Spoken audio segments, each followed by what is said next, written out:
Hello and welcome back to Red Shoe Lounge. Take two, Mara. How are we this afternoon? I'm so good. It's so nice to see you and hear you again. Thank you very much, and likewise. We hope so far you've enjoyed the first three episodes that we've got out for you. And just so you know what's happening right now, we are going to be going on to iTunes real soon, but we're going to back up some podcasts first. What we're going to need you guys to do really to support us there is once we've gone live on iTunes, we really need you to go over and download. Even if you don't listen to them again, please just go download the ones we've already recorded, because that's going to get us pushed up to the charts, and that's what we're aiming for, right, Mara? Absolutely. Why wouldn't they want to listen to us again? I don't know. I'm kidding. I get it. I don't think, well, that's not true. I have listened to a couple of podcasts again, but it doesn't typically happen. So I get it. I was just poking fun mostly. we do need you to do it. So that yes. we're just putting that request out into the universe for you now. Anyway, yes, in today's episode, we're going to be talking about something that Mara has told me is kind of trending right now. And the statement is, what are you willing to give up to change the way that you work? So we're kind of mixing up a little bit. So we're going to say the way that you work, the way that you run your career, your business, or actually, in generally, the way that you live. Mm-hmm. So I like to use the term like, are you existing or are you living? There's a very clear difference. And from what I see, there are a lot of people kind of existing and going through the motions. And there's a part of them that wants more of something or they want less of something. And I think that's what we can talk about in this podcast and sort of say what we're going to do to get that. And we're going to share with you what we've given up and what we've replaced it with to move our lives along and move that needle forward. Yes. So I think if we did, what do you think, Mara? Should we do it as like an overview? Because I think from my perception is once you start looking at how you show up in life and giving up things that you see are sabotaging you in some way, then all of those other areas of life naturally improve anyway. And I think we've got a bit of a society now, haven't we, where, so let's just take weight loss as an example. So you go to, you decide you want to lose weight, you might go to a weight loss program and you start to lose weight, and it's like, if I fix that part of my life, then everything else will be okay. But actually, we know that's not true. Otherwise, people wouldn't yo-yo diet so much. If the answer it's a big fat lie. If the answer was in the size of the jeans you're wearing, as soon as everybody reached the size of jeans they wanted to wear, they'd all be like giddy and skipping around, and everything would be perfect. Right. Well, it just causes different issues and problems typically. You know, I'm the perfect example of that. You know, I went from a size 18, now I'm wearing a size 8 or a 10, and I've been that way for 2 years now. And it just causes different issues, different problems exist. So, so we'll come back to that. But so talk to us about, what do you have to give up in order to change the way that you looked? Well, health-wise, you give up crap. Which is my favorite. I think I posted something the other day and you said, what is that? Well, that was those anemic nachos that you had. Carbs are not my friend. I love them. But, you know, for health-wise, you give up, you know, eating crap that quite honestly makes you feel like crap. And you start eating things that make you feel energized and make you feel better. You start doing things. You give up laying around on the couch in the morning or in the evening and get your ass on a treadmill or outside in fresh air for a walk. You know, and that's just, you know, the tip of the iceberg of what you give up and what you add into your life when it comes to health. And that was my experience. I know you've experienced your own health journey as well. Yeah. So I want to just, obviously one of the things that we've said to each other is that we really wanted to help people, not just kind of sit and listen, but be able to take action. So as, you know, an ex-personal trainer and metabolic nutritionist, I'm going to just give some of you a few hints and tips. If this is you, and if you are looking to, you know, drop some weight, get fitter, whatever, you know, increase muscle mass, drop body fat. Unfortunately, over the age of 40, We don't tolerate carbs as well as we used to, particularly if we're not very active. So one of the things you can do is you can start monitoring your carbs. You don't have to start weighing things out, but you could start with just like having a palmful of carbs per main meal. That's one way of really easily cutting back on your carbs. And I used to have clients that would see results within 7 days of just doing that one thing. You said there about getting your ass off the couch and moving.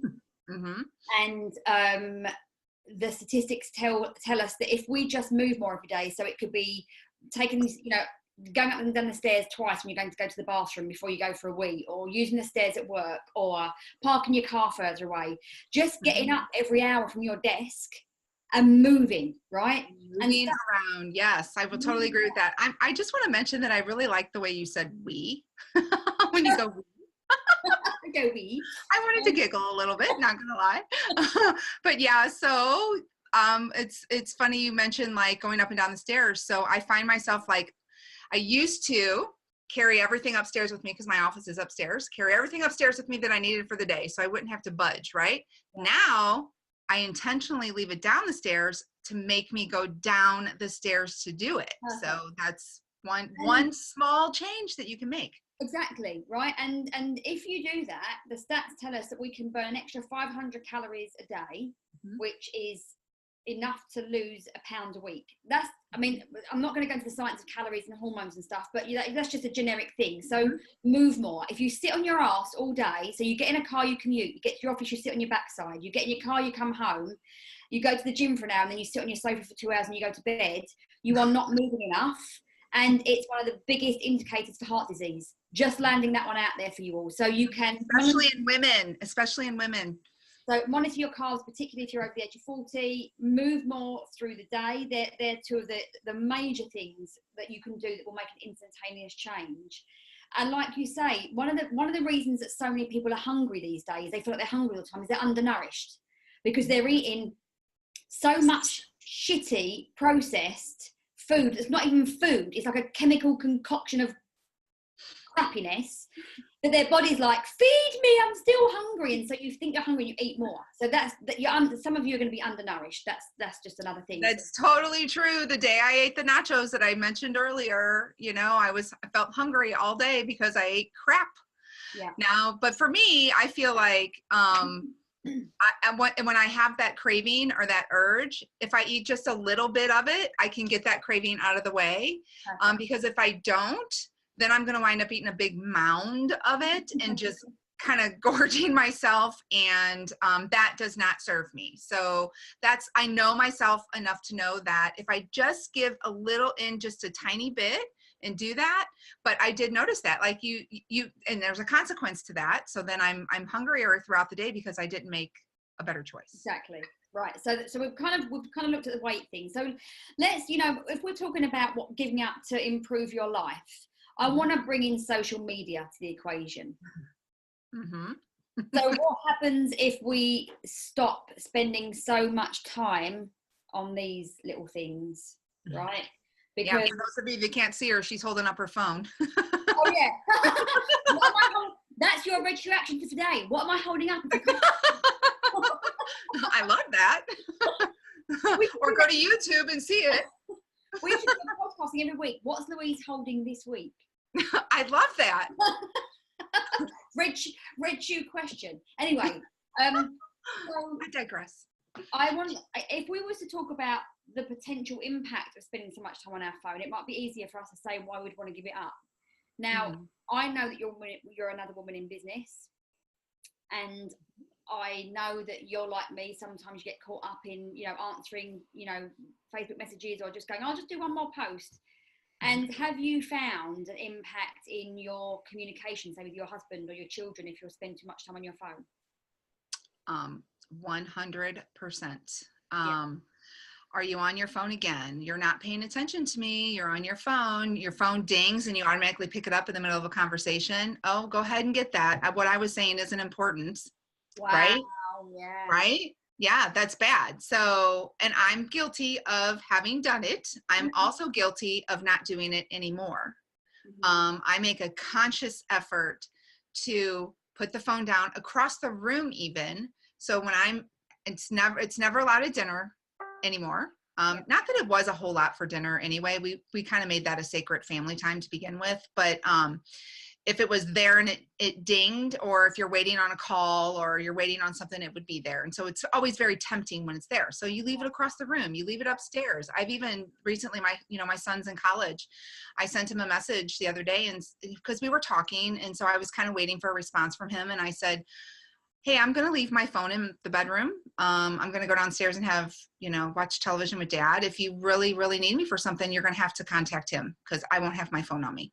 Yeah. I've just tried to make it a conscious effort. So, and then schedule time to do that. And I got to tell you, bathroom time's a really good time to get on social media and reply to people. I'm not going to lie.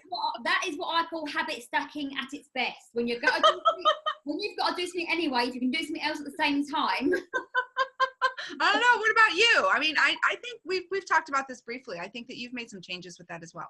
Yeah, I think for me, and I think I discussed this in the last one, like I really recognised that for various reasons, my relationship had come to a stage where communication wasn't what I wanted it to be. And then when there's no communication, for me, there's no intimacy, and all that was kind of like winding up. And interestingly, my husband went from being completely like not interested in technology to when all the smartphones came out, he got given a phone to work, and then he didn't want them to contact him out of work, so he got himself his own phone, and now he's got one of these sodding freaking watches, but it all pings like, oh my God, you're worse than me, like WhatsApp, in fact, it's not on Facebook, but text messages go, and we both had to, I still find myself falling back into old behaviour of, I didn't manage my time well today, which is another one we'll talk about briefly in a minute. I didn't manage my time well, so I'm running a little bit behind. So, he's watching television anyway, so I might as well just do this like last little bit of thing on my laptop or my phone.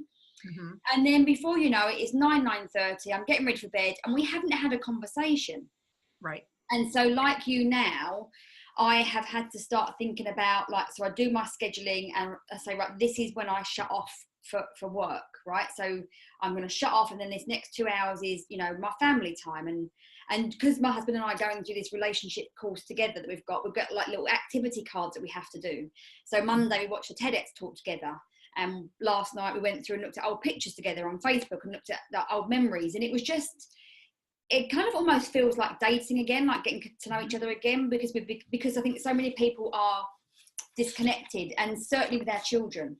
I love that. I can't wait to hear more about that in future podcasts. Thank you very much. Yeah, I do. I want to hear. Like, I think I might need some of that advice myself. No worries.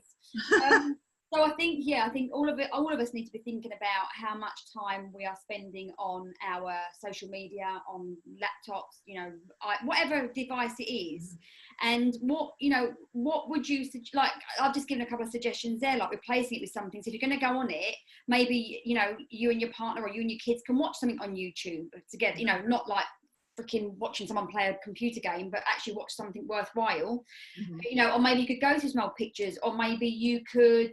Like Gary and I now go to bed, and we'll look a proper pair of old farts, but we'll go to bed and we'll read a book, right? Because, I might say something, oh my God, this is really interesting. And so I'm reading the 5 a.m. Club at the moment, which we're going to talk about in the next episode. And I keep going, oh my God, listen to this. Oh my God, listen to this. And even if he doesn't really get into conversation, at least he grunts at me.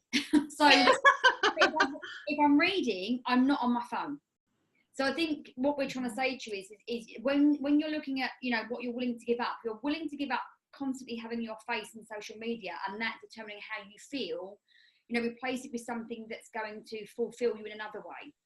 Mm-hmm. So study something, read something, arrange a girly night out, listen to the Red Shoe Lounge, actually maybe talk to your husband.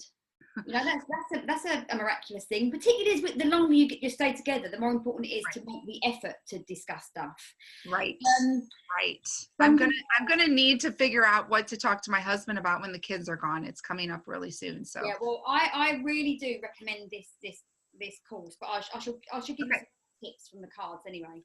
Yeah, we'll talk about that another time. I love that. Yeah, I'm looking forward to it. Yeah, because one of the decks of cards is called something like Salsa, and you can have medium, hot, or saucy. Haven't looked at those yet, but anywho, we'll come back to that at another time.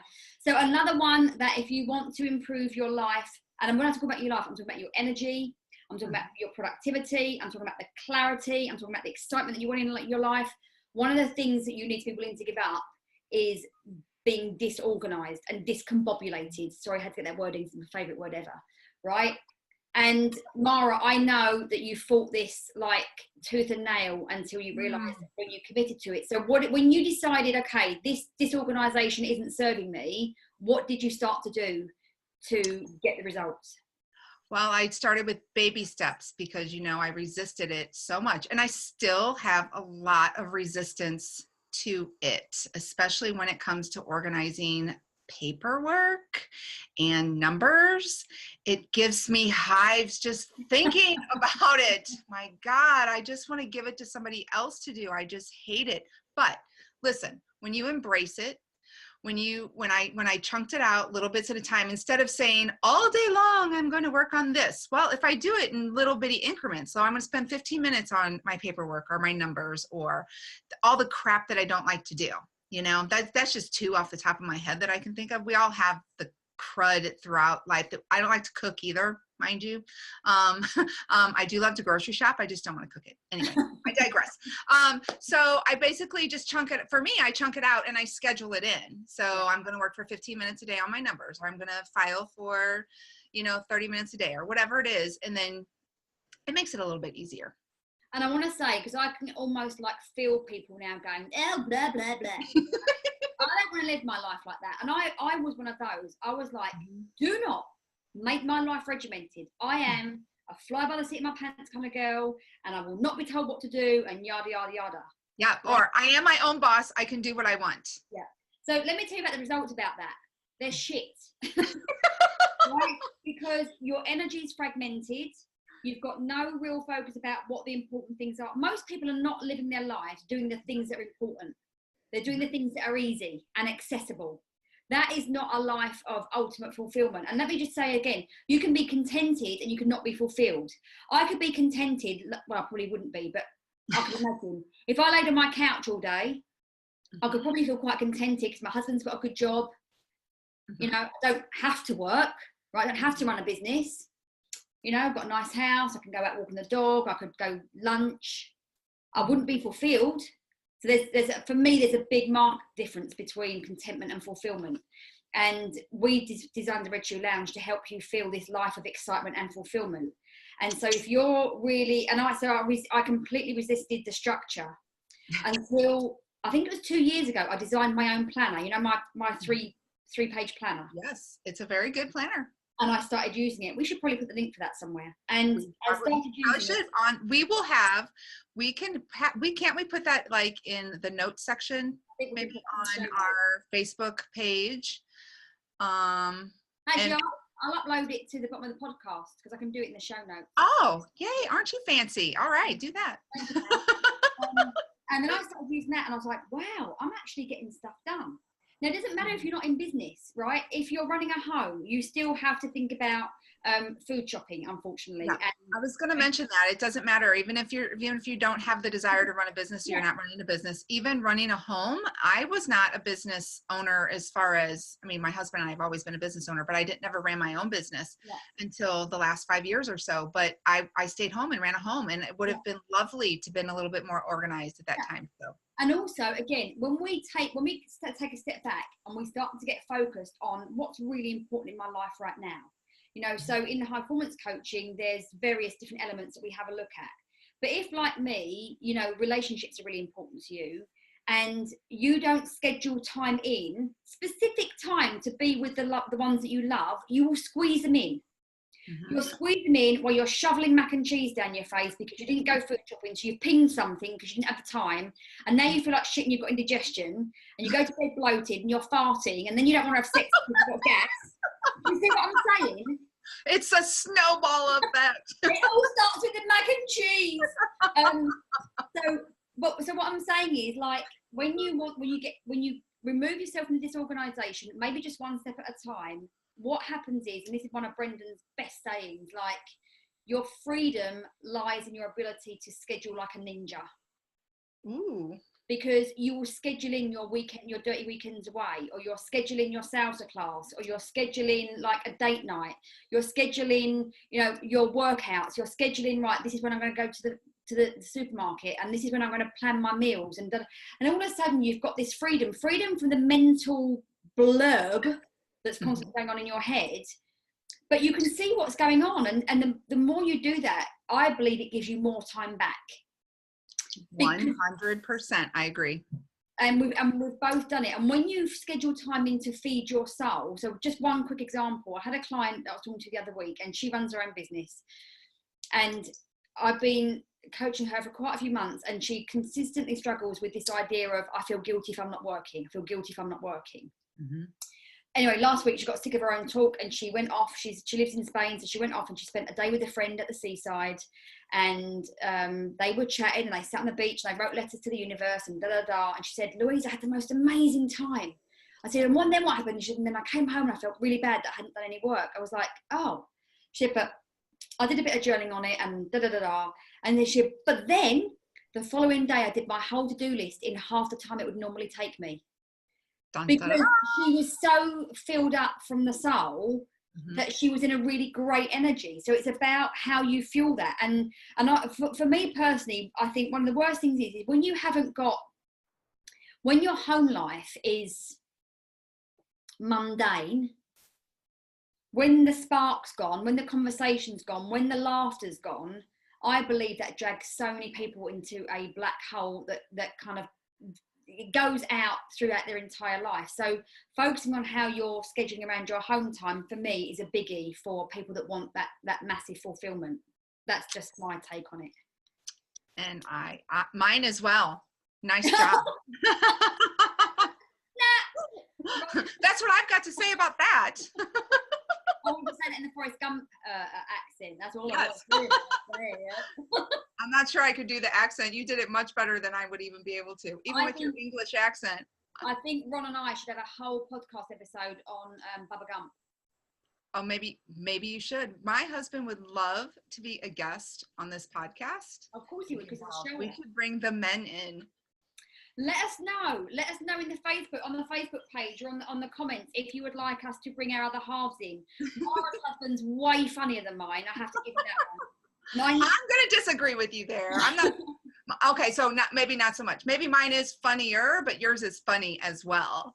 Okay, we'll let you decide. We might even do a poll. I love it. I love it. You know, basically, as we sort of start to wrap this up, if you want to really start changing the way that you're living and living from a better space, feeling more alive, more fulfilled, more excited, and all that kind of stuff, there are going to be some things that you're going to have to give up, right? And whether that's giving up lounging around on the sofa eating pizza, you know, and replacing it with homemade pizza, or maybe it's like kind of giving up your 3 mocha frappe lattes every day and swapping it for Americano. Maybe it's getting off your social media and talking to the people that you live with. You know, maybe it's giving up not living consciously, as in you just get up and you live Groundhog Day. Maybe it's time to give that up and start deciding how your days are going to look. So what we want to do for Red Shoe Action this week is we actually want you to kind of think about what do you need to give up? And in recognizing what you need to give up, what will you do to replace that's going to move you forward? You know, and for some of you, it might be like, you know, I'm going to give up. I'm going to give up Domino's pizza. Do you get Domino's over there? We do. Right. So I'm going to give up Domino's pizza, and I'm going to make my own, because there's a far lot less cheese on that. Right? Yeah, Domino's might not like us saying that, but okay. So sorry, Domino's. They'll never be a sponsor. Eat Domino's, but eat half a pizza instead of the whole pizza. There you go. Everything's a compromise, right? You know, for me, you know, I've decided to give up meat in January just to see what happens. And I have to say, I do feel digestively a lot better. That's crazy town. That's crazy town. Apart from there's been too many lentils in the day, and that's danger. That's worse than the mac and cheese. That's worse. Did you say that's worse than mac and cheese? Yeah. I'm going to agree. We digress again. So your red shoe action, please think about what you would need to give up if you wanted to move your life forward, and what you would replace it with that will definitely move you forward. And come share it in the comments, or share it in the Facebook, on the Facebook page, or come over and let us know in the YouTube channel. Oh, I can't wait to see that. Remember, everybody, that your life is your choice. Choose wisely. Until next time.